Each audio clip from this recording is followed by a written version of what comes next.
Hi friends, అడవికి రాజు సింహం. కానీ ఇది పుట్టుకతోనే రాజు కాలేదు. ఎలా సింహం రాజు అయిందో మీకు తెలుసా? ఈ పాఠం మీ జీవితాన్ని మార్చేస్తుంది. సింహం ఎప్పుడు పెద్దదిగా పుట్టలేదు. అది కూడా చిన్న పిల్లకునే. కానీ దానికి ఒక విశేషం ఉంది. సింహం ఎప్పుడు తాను రాజు అన్న నమ్మకం అస్సలు కోల్పోదు. అదే దాని యొక్క రహస్యం. సింహం కంటే వేగంగా పరిగెత్తే జంతువులు ఉన్నాయి. సింహం కంటే బలమైనవి కూడా చాలానే ఉన్నాయి.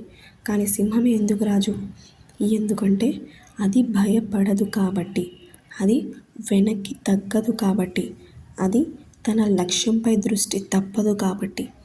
ఎదుట ఏనుగు వచ్చినా, చిన్న జింక వచ్చినా, ఇంకా ఏ జంతువు వచ్చినా కూడా సింహం ఒకే విధంగా ముందుకు దూకుతుంది.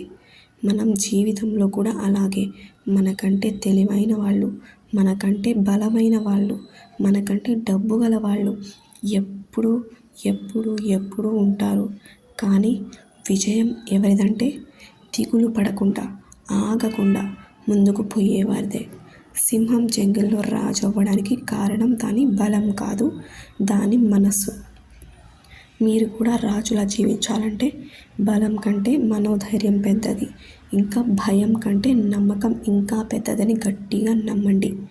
జీవితం మీకు సవాళ్ళు ఇస్తే సింహంలా నిలబడండి. సింహంలాగే మీదికి దూకండి. ఈ వీడియో మీకు నచ్చితే మీలోని సింహాన్ని మేల్కొల్పే మరిన్ని ప్రేరణాత్మక కథల కోసం సబ్స్క్రైబ్ చేసుకోవడం మాత్రం మర్చిపోకండి. ఒక్క విషయం మాత్రం మర్చిపోకండి. సింహం ఎలాగైతే ఎదుట ఏనుగు వచ్చినా, చిన్న జింక వచ్చినా ఒకే విధంగా ముందుకు దూకుతుందో, అలాగే మీరు కూడా మీ జీవితంలో ఎన్ని సమస్యలు వచ్చినా మీరు అలాగే ముందుకు దూకి వాటిని స్వీకరించండి. మన జీవితంలో కూడా మనకంటే తెలివైన వాళ్ళు ఎంతోమంది ఉంటారు. బలమైన వాళ్ళు కూడా ఎప్పుడు మనతోనే ఉంటారు. కానీ విజయం ఎవరిదంటే అస్సలు దిగులు పడకుండా, ఆగకుండా ముందుకు పోయేవారిదే అని గుర్తుపెట్టుకోండి. మీరు కూడా రాజులా బ్రతకాలంటే మీ లైఫ్లో వచ్చే ప్రతి ప్రాబ్లమ్ని స్వీకరించండి. దాన్ని ఒక ఛాలెంజ్గా తీసుకొని పూర్తి చెయ్యండి. జీవితం మీకు ఎన్నో సవాళ్ళు ఇస్తే మీరు సింహంలాగా నిలబడి వాటిని స్వీకరించండి, వాటిని పూర్తి చెయ్యండి.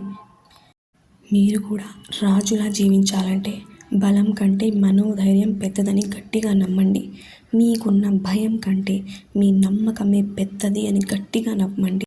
మరిన్ని వీడియోస్ కోసం తప్పకుండా సబ్స్క్రైబ్ చేసి పెట్టుకోండి.